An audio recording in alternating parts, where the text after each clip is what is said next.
നമസ്കാരം. വിനീത് ശ്രീനിവാസന്റെ വർഷങ്ങൾക്ക് ശേഷം തിയേറ്ററുകളിൽ എത്തിയിട്ട് ദിവസങ്ങൾ പിന്നിട്ടതേയുള്ളൂ. സിനിമ മികച്ച അഭിപ്രായത്തോടെ പ്രദർശനം തുടരുകയാണ്. ഇപ്പോഴിതാ നടൻ മോഹൻലാൽ വർഷങ്ങൾക്ക് ശേഷം കണ്ട് സോഷ്യൽ മീഡിയയിൽ കുറിച്ച വാക്കുകളാണ് ശ്രദ്ധ നേടുന്നത്. വീട്ടിലിരുന്നാണ് മോഹൻലാൽ വർഷങ്ങൾക്ക് ശേഷം കണ്ടിരുന്നത്. വർഷങ്ങൾക്ക് ശേഷത്തിൽ പ്രണവ് മോഹൻലാലും ധ്യാൻ ശ്രീനിവാസനുമാണ് പ്രധാന കഥാപാത്രങ്ങളെ അവതരിപ്പിച്ചത്. ചിത്രം റിലീസ് ആവുന്നതിന് മുമ്പ് മോഹൻലാലിന്റെയും ശ്രീനിവാസന്റെയും കഥയാണ് ഇത് പറയുന്നതെന്ന് അഭ്യൂഹങ്ങൾ ഉണ്ടായിരുന്നു.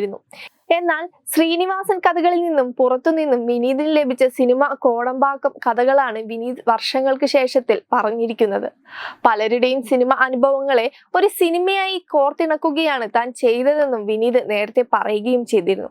ഇപ്പോഴിതാ താനും തന്റെ പഴയകാല ഓർമ്മകളിലേക്ക് പോയെന്നാണ് മോഹൻലാൽ സിനിമ കണ്ട് കുറിച്ചിരിക്കുന്നത്.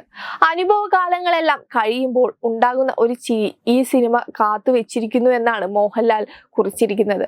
കടന്നുപോയ കാലത്തിലേക്ക് ജീവിത സായാഹ്നത്തിൽ തിരിഞ്ഞു നോക്കാത്തവരുണ്ടോ?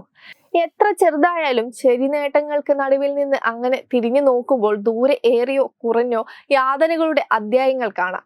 വിനീത് ശ്രീനിവാസൻ എഴുതി സംവിധാനം ചെയ്ത വർഷങ്ങൾക്ക് ശേഷം എന്ന സിനിമ കണ്ടപ്പോൾ ഞാനും പഴയ കാലഘട്ടങ്ങളിലേക്ക് പോയി എന്നാണ് മോഹൻലാൽ കുറിച്ചത്. കഠിനമായ ഭൂതകാലത്തെ അതേ തീവ്രതയോടെ പുനരാവിഷ്കരിക്കുകയല്ല വിനീത് ചെയ്തിരിക്കുന്നത്. അനുഭവകാലങ്ങളെല്ലാം കഴിയുമ്പോൾ ഉണ്ടാകുന്ന ഒരു ചിരി ഈ സിനിമ കാത്തുവെച്ചിരിക്കുന്നു. വർഷങ്ങൾക്ക് ശേഷം സിനിമയുടെ എല്ലാ പ്രവർത്തകർക്കും എന്റെ നന്ദി. സ്നേഹപൂർവ്വം മോഹൻലാൽ എന്നാണ് മോഹൻലാൽ കുറിച്ചിരിക്കുന്നത്. വിനീത് ശ്രീനിവാസൻ തന്നെയാണ് സിനിമയുടെ കഥയും തിരക്കഥയും രചിച്ചിരിക്കുന്നത്. ധ്യാനിനും പ്രണവ് മോഹൻലാലിനും പുറമെ വലിയ താരനിര തന്നെ വർഷങ്ങൾക്ക് ശേഷത്തിൽ അണിനിരക്കുന്നുണ്ട്. ബേസിൽ ജോസഫ്, നിവിൻ പോളി, നീരജ് മാധവൻ, കല്യാണി പ്രിയദർശൻ, അജു വർഗീസ്, ഷാൻ റഹ്മാൻ, ദീപക് പറമ്പേൽ, ഭഗത് മാനുവൽ തുടങ്ങിയവർ ചിത്രത്തിൽ അഭിനയിച്ചിരിക്കുന്നു. വിനീതും ചിത്രത്തിൽ അഭിനയിച്ചിട്ടുണ്ട്. വർഷങ്ങൾക്ക് ശേഷം റിലീസായതിന് പിന്നാലെ ഏറ്റവും കൂടുതൽ ആരാധകർ ലഭിച്ച മോഹൻലാലും ശ്രീനിവാസനും പഴയ പോലെ ഒന്നിക്കുന്ന ഒരു സിനിമ ഉണ്ടാകുമോ എന്നാണ്. അത്തരം ഒരു സിനിമ എടുക്കാൻ താൻ ആഗ്രഹിച്ചിരിക്കുന്നതായും വിനീത് നേരത്തെ പറഞ്ഞിരുന്നു.